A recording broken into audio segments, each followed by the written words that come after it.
Marbot Story, menegakkan akidah, menjaga kemurnian sunnah. Yang beriman itu ya akidahnya itu kokoh bagaikan akar yang menancap ke bumi ya, dan buahnya memberikan manfaat untuk manusia. Maka kita harus punya prinsip akidah, nggak mencelin. Berbeda kalau kita berbicara masalah fikih, maka kita harus paham mana masalah akidah, mana masalah fikih. Kalau fikih itu bolehlah kita furu' ya, karena itu masing-masing memiliki dalil, memiliki hujjah, dan itu perkara yang luas. Tapi kalau perkara akidah mencela-mencela, kadang A, kadang B, ya, bagaikan ilalang yang terkena angin. Angin yang ngalor, ya melok ngalor. Angin yang ngidul, ya melok ngidul. Jadi nggak kokoh, nggak punya prinsip. Nah, maka dari itu kalau kita membicarakan tentang akidah, ya kita membicarakan tentang akhlak, akidah, keyakinan. Bapak Ibu yang dirahmati oleh Allah Subhanahu wa taala. Maka di dalam Al-Qur'an ya, Allah itu berfirman ya bahwa keyakinan itu kan berasalnya dari hati ya. Iya nggak? Yakin, atau sering disebut dengan qalbun ya, di dalam qalbun. Nah, maka Allah Subhanahu wa taala berfirman, yauma la yanfa'u malu wala banun illa man atallaha biqalbin salim. Yaitu pada hari yang tidak bermanfaat harta dan anak-anak pada hari kiamat nanti ya, illa kecuali man atallaha, yang datang kepada Allah biqalbin salim, dengan hati yang selamat. Bagaimana hati yang selamat itu? Tentunya hati yang bersih dari kesyirikan dan bersih dari perbuatan-perbuatan dosa yang besar.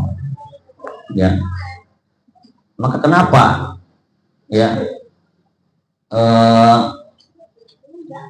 orang yang berbuat syirik ya, itu pasti hatinya nggak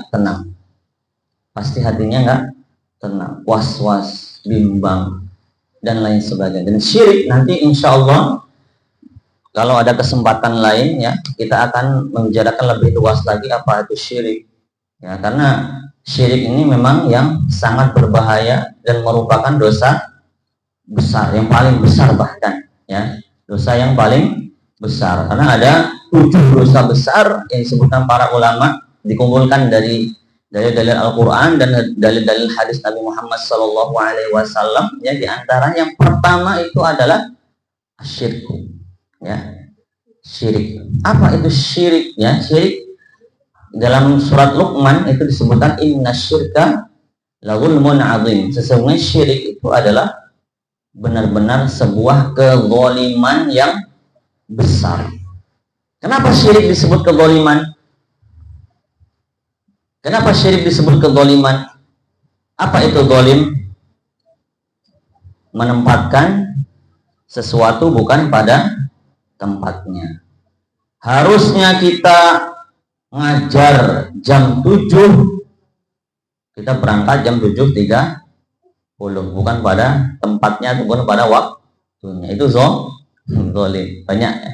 Saya juga termasuknya, sering ya. Maka kita sering introspeksi diri lah sama-sama.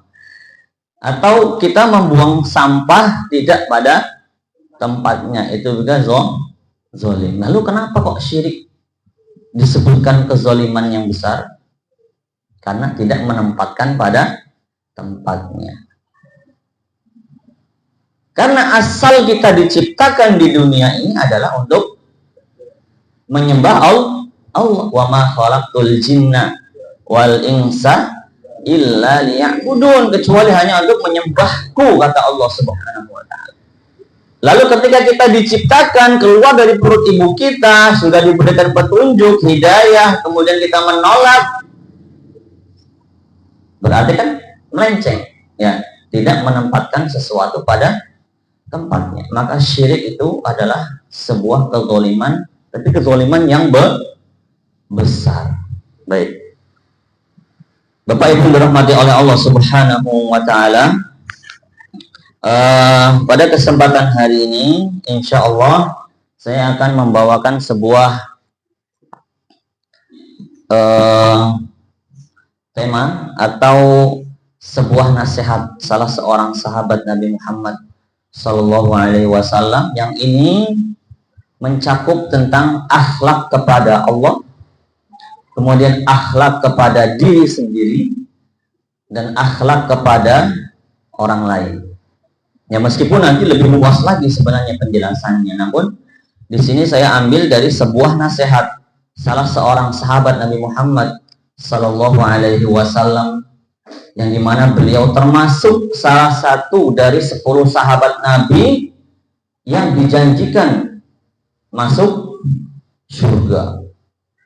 Di antaranya adalah beliau, Abu Bakar fil jannah, Umar fil jannah, Utsman fil jannah, dan seterusnya sampai 10 sahabat. Bayangkan bagaimana kalau kita yang disebut Pak Bu, nama kita, apakah kita layah wis rasa sholat, wis rasa puasa, karena apa? Dijamin, ya, dijamin masuk surga. Tapi tidak dengan para sahabat atau bahkan Nabi sendiri. Nabi Muhammad kan sudah jelas, ya, dijamin masuk surga. Bahkan dalam hadisnya Rasulullah sampai pecah kakinya, ya, tatafaqqar qadamahu, ya, kedua kakinya itu sampai bengkak, pecah, ya. Karena apa? Sholatnya lama, ya. Maka kata Aisyah, apa? Kok orang sudah saja cukup sih? Itu kan? Apa kata Rasulullah? Afala akunu abdan syakur? Apa enggak boleh aku itu jadi hamba yang bersyukur? Maka bukti syukur beliau itu dengan apa? Terus malah panjang sholatnya.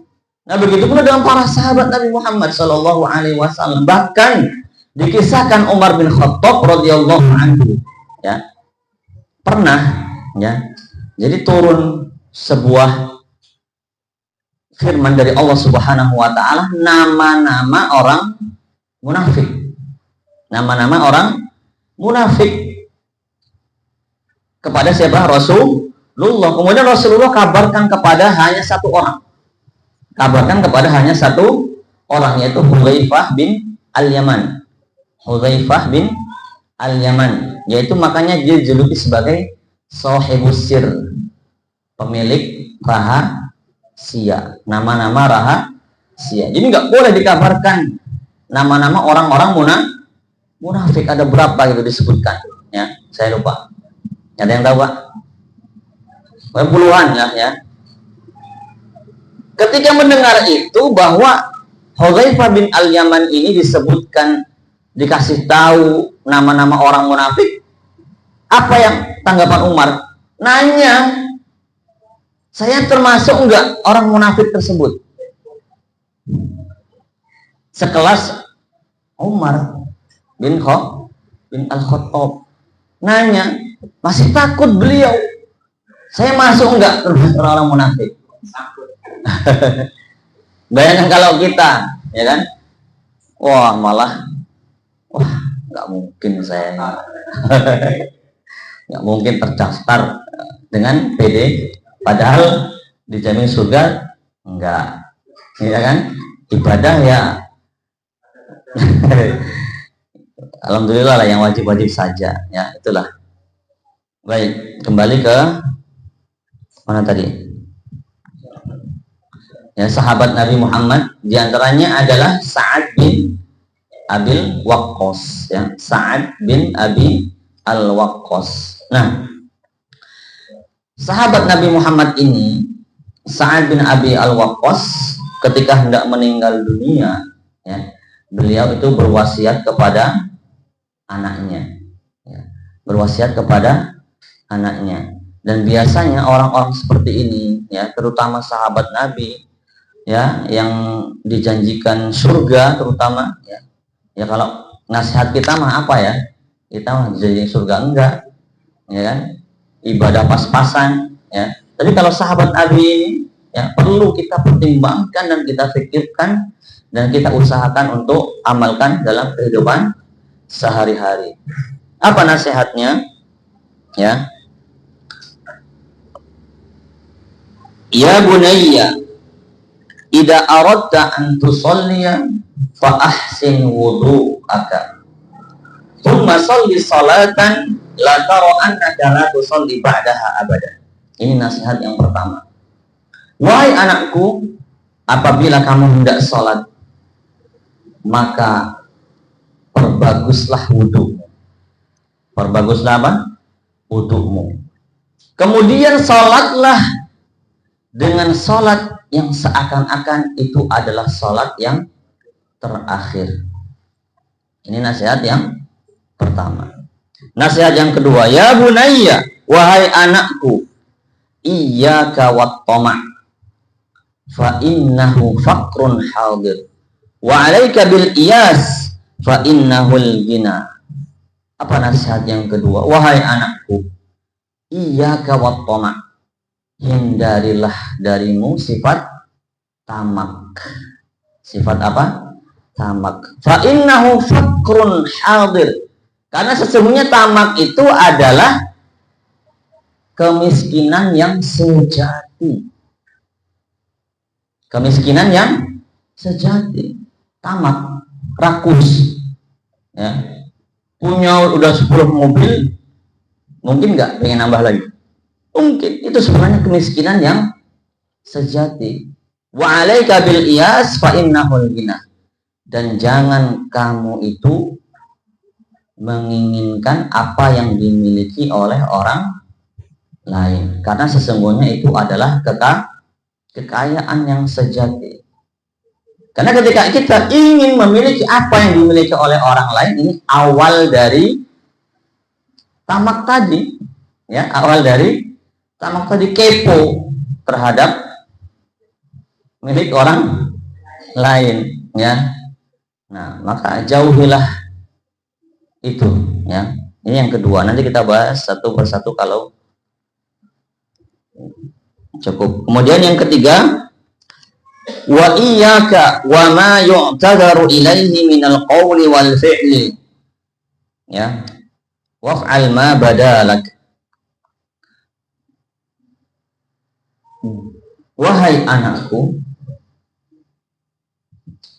jauhilah olehmu perkataan atau perbuatan yang nantinya kamu itu akan menyesal dan ingin meminta maaf. Sering nggak Pak, Bu, merasakan seperti ini? Kadang ngechat kan, waduh, ada rasa penyesalan. Nah, ini nasihat yang ketiga. Yang pertama apa? Wudu dan sholat seakan-akan adalah sholat yang terakhir. Kemudian yang kedua, menjauhi sifat tamak dan ingin memiliki apa yang dimiliki oleh orang lain. Tentunya ini urusan dunia, ya, urusan dunia. Kemudian yang ketiga adalah tentang perkataan dan perbuatan. Artinya kita berpikir dahulu sebelum melakukan atau melontarkan perkataan atau melakukan sebuah perbuatan yang nantinya kita itu akan menyesal dan meminta maaf. Baik, Bapak Ibu dirahmati oleh Allah Subhanahu wa taala. Kita mulai dari nasihat yang pertama, yaitu hubungan, ya, antara kita dengan Allah Subhanahu wa ta'ala, yang dimana memang syarat sahnya sholat itu adalah diawali dengan wudhu. Maka perhatikan anak-anak kita, atau jangan anak-anak kita lah, kita dulu misalnya. Ya. Bagaimana wudhu kita, ya kan? Karena la sholata liman la wudhu alahu. Tidak sah salat seseorang, atau tidak sah salat bagi orang yang tidak memiliki wudhu. Dan biasanya bagian yang paling sering ditinggalkan itu daerah mana? Sikut sama tungkak ya. Makanya Rasulullah mewanti-wanti, bahkan dalam hadisnya, wailul lil aqabi minan nar.